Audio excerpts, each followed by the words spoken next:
Just a little background. On the day this happened, I was with my girlfriend. I am also a female. We are both just under 5 feet tall and maybe 100 pounds, soaking wet. Point is, we're tiny. But anyways, on to the story. On this particular day, it had been raining outside and seemed like the perfect weather to stay curled up inside watching movies. One problem: no snacks. So my girlfriend and I decided to walk to the mini-mart just down the street. As we are walking, we notice there is a man trailing some distance behind us, and he is muttering to himself, talking under his breath. At first we paid him no mind. There are a fairly large number of homeless people in our area, and sadly, many have mental illnesses.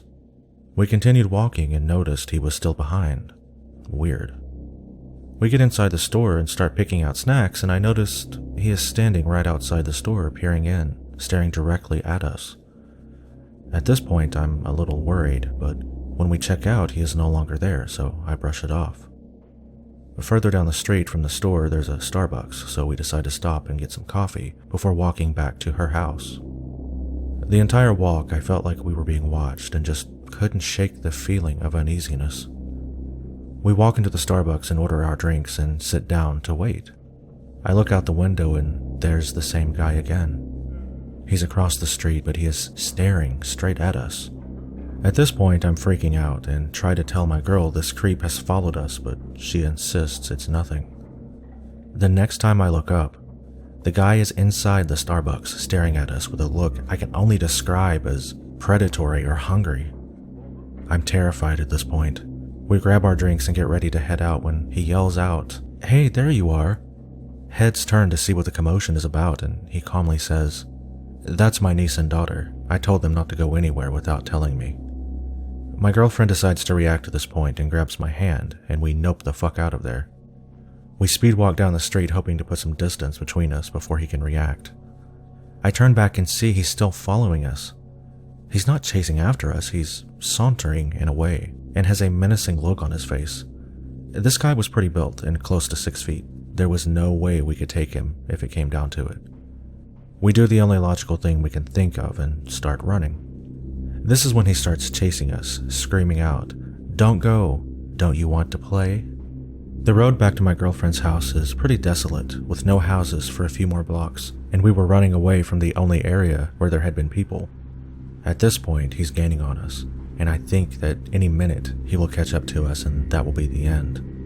The guy is almost 10 feet behind us when we notice a car coming down the street. We start running towards it, waving our hands and yelling, trying to get this car to stop. It does, and we frantically start telling the driver that this guy is following us. The driver steps out, and the would-be creep stops dead in his tracks. The driver stands protectively in front of us and says something along the lines of, "Just walk away, buddy. You don't want trouble." The creep stares us down and then gives us the creepiest smile I've ever seen, shrugs his shoulders, and walks back up the street. The driver insists on seeing us home and trails behind us the rest of the walk until he sees we are safely inside. Thinking back, we should have called the cops, but we were too scared to think straight. Thank God for Good Samaritans. I shudder to think at what could have happened if that car had not stopped or this guy actually caught up to us. I work in downtown Seattle, and every day I take this train to and from work around 3 p.m. I usually walk from my house to Starbucks and hang out there for a while, and walk for about 10 minutes to the train. By last week, I had been following the same routine for over 2 months and had never noticed anything strange. I don't usually pay attention to my surroundings as I'm either listening to music, doing something on my phone, reading, or doing all of that at once. Anyway, last week, I was walking from Starbucks to the train like I normally do, and I simply didn't notice anything. My train hadn't arrived yet, so I sat down on a bench and kept reading something on my phone. I noticed that someone had taken the seat right next to me, but I wasn't fazed. Living in Seattle, I get used to people invading my space. I glance up and see a man, probably late 20s, staring at me with a massive smile on his face. I gave a quick smile back and continued doing whatever I was doing. I then hear him say hello, with a slight accent. It sounded like Middle Eastern. So being polite, I say hello back, but I clearly am not interested in talking. He continues staring and smiling at me and then says, "Have you seen me in Starbucks before?" I look up and shake my head and say no. He sounds sad and then he stops talking for a moment, looking dejected. Now he decides to use his extremely creepy pickup line.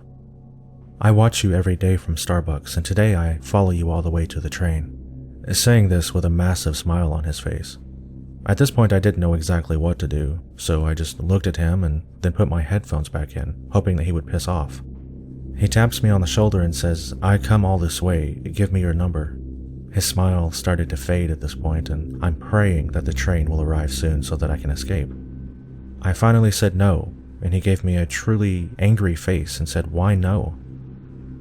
I gave him the traditional "I have a boyfriend" excuse, except I actually did. So when he said, "You serious or are you just..." I quickly showed him my phone, which was a background of my boyfriend and I. I thought he would give up at that point, but no. Instead, he starts stroking my hair and saying, "You smell lovely," with that massive smile like he just completely didn't hear what I had just said. Luckily, the train showed up right at that moment, and I was relieved that he did not follow me. If he had been there when I came back at 11 p.m., I don't know what I would have done, but it wouldn't have ended well. So last year, my sister was working at a local Starbucks along this string of shops. There was a grocery store and about 10 other small stores in this shopping center. One day my sister came home and began to tell us about this really creepy guy who kept coming in at the same time every night. She's 16 and really small, like 5'1". She's also really skinny and doesn't know how to defend herself either. After the first few encounters, he began to call her Goldilocks and Cutie Pie. She claimed that this guy was in his late 20s or early 30s, so this was completely inappropriate and just plain gross. This happened for a few months, and they would tell my sister to go to the back area when he would come in. The guy would then ask where she was when he didn't see her serving there. A couple of times he had waited until she had gotten off work and walked out with her, holding onto her shoulder. She said she had tried to brush him off, but eventually a coworker had to come get him away. My parents and I decided to go visit her Starbucks around the time he came in a few times, and sure enough, every night around the same time. The guy wore a similar outfit every day, a white t-shirt with blue jeans. We visited her for a few days, and on one of the days we decided to see how far away he lived, and if he was local, where to keep an eye out. This may not have been a completely appropriate thing to do, but my dad is really protective, so I was up for it. We got in the car after the guy's usual visit and followed out his car. This is where it really gets weird. We were in the car for about 45 minutes when we crossed the state line into the neighboring state. He lived in a not-so-nice area, not to mention it was Maryland, and he drove for another 10 minutes until he reached his rundown apartment complex. Full-on ghetto. This guy was traveling close to an hour to see my sister every day. After this, we told her to talk to her coworkers about it, and they told the guy that he wasn't allowed to make contact with my sister anymore because she was a minor. He never came back to the Starbucks again. My sister actually ended up moving to a closer one too, in the end. I spent my first couple of years after high school just kind of wandering around and trying to figure out what to do next. I worked at a lot of lame jobs, and I regularly signed up late for classes at a couple different community college campuses. This meant I spent a lot of time driving anywhere between a half hour to an hour to get to where I needed to go, and a lot of my commute took me to parts of the city and the suburbs that I had never seen before. Back then, everything felt way too big and complicated, and I was totally lost. But I loved coffee. I would always make time in my schedule to stop at Starbucks and get a coffee and read a little bit. I think it's because no matter where I was, one of these shops always felt familiar. This was sort of my way of coping with growing up. Once when I was waiting for a friend to get off work, I stopped at a Starbucks I knew. When I first walked in, I noticed a girl who seemed really familiar. This would happen pretty often, and at the time, I figured I recognized her from campus or work or even high school. She sort of smiled when she saw me, but other than that, we didn't interact. This location had a lot of space. There was a large lobby with 5 or 6 tables, a bar-style counter facing the windows, and an outside eating area, and even a few of those stuffed chairs. The girl I had first noticed sat down at the table closest to the door, and I chose a smaller table by one of the windows, away from the other customers, but clearly visible by most. I believe I bought a mocha. When I sat down, I must have spread all my stuff out because I remember the table being kind of cluttered. I like to take notes when I read, even just for fun, so I'll have a notebook, a pen, my book, and also my wallet. I don't like to sit on it, and my phone on the table. I'm pretty single-minded, so when I read, I can get really into the zone. I lay my book on the table so that I can hunch over my notebook and take notes without losing my place on the page. Sometimes I'll lose track of my surroundings.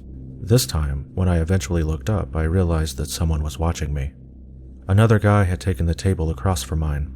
He looked about my age with yellowish hair.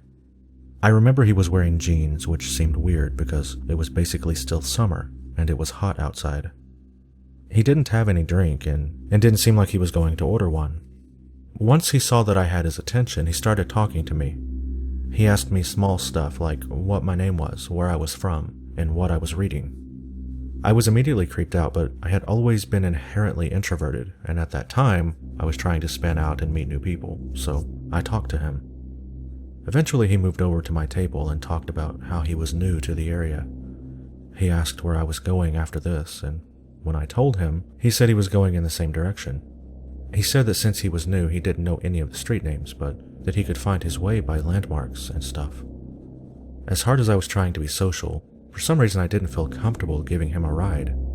I told him I was planning on staying at the coffee shop for a couple of hours more because I was waiting for a friend. This seemed to bother him because he abruptly changed the subject, but eventually he brought it back up. He went on like this for maybe a half an hour. He would ask for a ride again or ask which car was mine, and I would make up an excuse, and then we would talk about something else for a couple of minutes. Eventually, we ran out of other stuff to talk about, so he just started looking at my stuff more. He looked at my notes, asked to borrow my pen, and at one point he even picked up my wallet and started looking through it. Back then, I was really non-confrontational, so rather than demand my stuff back, I just started slowly packing up whatever he wasn't messing with. Eventually, he decided he needed to go to the restroom, so I started putting everything away. At this point, that girl I had recognized from earlier came over and asked if I was okay. I said I was, but I probably looked really uncomfortable. She told me that I shouldn't give him a ride and that I should just ask him to leave me alone. She actually even stayed with me until he came back out and told him that he should leave me alone. He kind of acted shocked and offended, but then he left the store. At that point, I probably should have left myself, but I stayed. I talked to the girl a little bit and went back to reading. After a while, a lady in her late 30s came in. She wore a low-cut blue dress and a lot of makeup. Her hair was styled. She sat down across from me and asked if my name was Dean. I told her yes, and she asked if I could give that guy a ride. She actually offered to pay me $20 to give him a ride. I politely refused and got up to leave, but when I got to the door, I looked outside and saw the guy was waiting by my car. I hadn't actually identified it to him, and this was a large grocery store parking lot.